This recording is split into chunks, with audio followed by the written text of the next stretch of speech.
Hello friend, नमस्ते, प्रणाम। बहुत ही प्यारा सा गीत लेके आई हूँ। नाच गीत है। गीत पसंद आए तो ज्यादा से ज्यादा शेयर करना, चैनल को ज्यादा से ज्यादा सपोर्ट करना। का बताई सखिया अपने ससुरे कहलिया, का बताई सखिया अपने ससुरे कहलिया, का बताई सखिया।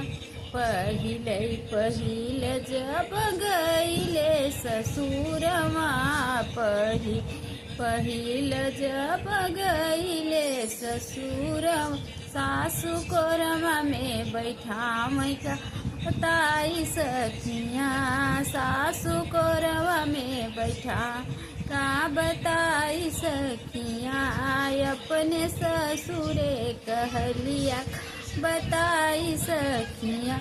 दूसरी पहर जब गईले ससुरमा, दूसरी पहर जब गईले ससुरमा, का बताई सखिया, का बताई सखिया। सासु झगड़ा मचाम, क्या बताई सखिया, सासु मचाम, का बताई सखिया।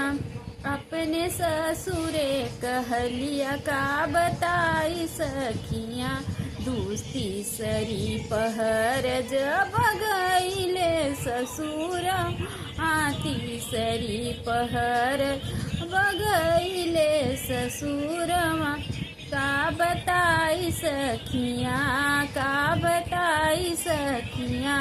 सासु रवा से निकाल, का बताई सखिया, सासु घर से निकाल, का बताई सखिया।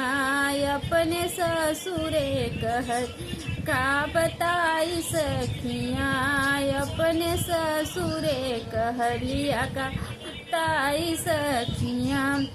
गीत पसंद आए तो ज़्यादा से ज़्यादा शेयर करना, चैनल को ज़्यादा से ज़्यादा सपोर्ट करना। मिलते हैं नेक्स्ट वीडियो में, तब तक के लिए जय श्री कृष्णा, जय श्री राधे।